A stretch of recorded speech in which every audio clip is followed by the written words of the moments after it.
le soir vient, il faut rentrer à la maison. Franchissant de nouveau la porte au vieux blason, elle part à travers la foule qui circule. Le gaz est blême encore, la fin du crépuscule met des tons saumonnés dans le ciel d'un vert fin.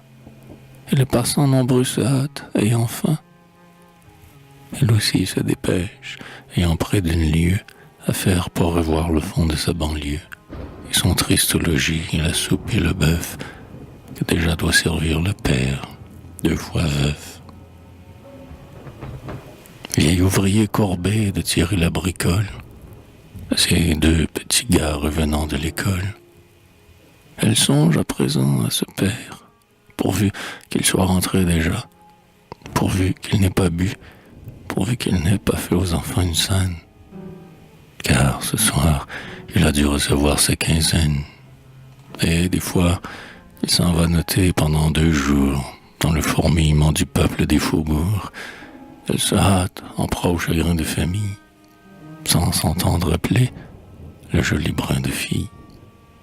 Évitant d'un détour brusque sur le trottoir l'homme gris qui trébuche au seuil de l'assommoir, ses charmants yeux baissés, un gros souci dans l'âme, marchant vite, l'enfant a des façons de dame qui la font respecter du rôdeur libertin.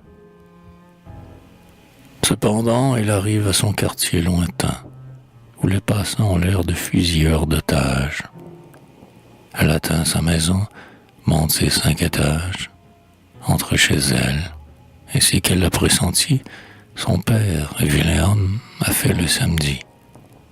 Les 2 gamins auxquels elle tient un lieu de mère, rentrés depuis longtemps de l'école primaire et tout seuls au logis, ont déjà peur un peu. Elle donne un coup d'œil bien vite au pot-au-feu, rassure les enfants d'une bonne parole, met le couvert, allume une lampe à pétrole et, quand les 2 petits enfin rassasiés, ayant dîné trop tard, dorment sur leur cahier, elle rêve.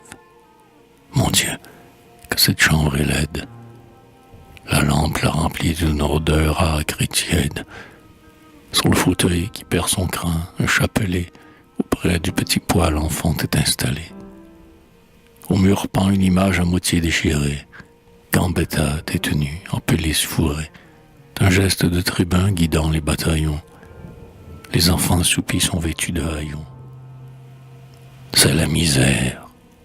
Alors l'un de l'enfant se rappelle, l'hôtel vaste et pompeux, la chambre large et belle, le joli déjeuner et toutes ses douceurs, et la noble duchesse et les 2 jeunes sœurs qui viennent auprès d'elle, alors qu'elle travaille, si fraîche, se tenant gentiment par la taille, avec les calmes yeux et le teint pur et clair, des heureux d'aujourd'hui, de demain et d'hier.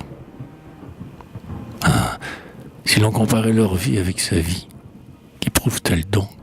Serait-ce de l'envie? Ce mauvais sentiment la fait pourtant frémir.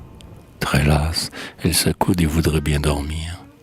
Dans la maison, il règne un si profond silence qu'elle se laisse aller à cette somnolence. Mais un fracas connu vient soudain l'éveiller. C'est son père ivre-mort, tombant dans l'escalier.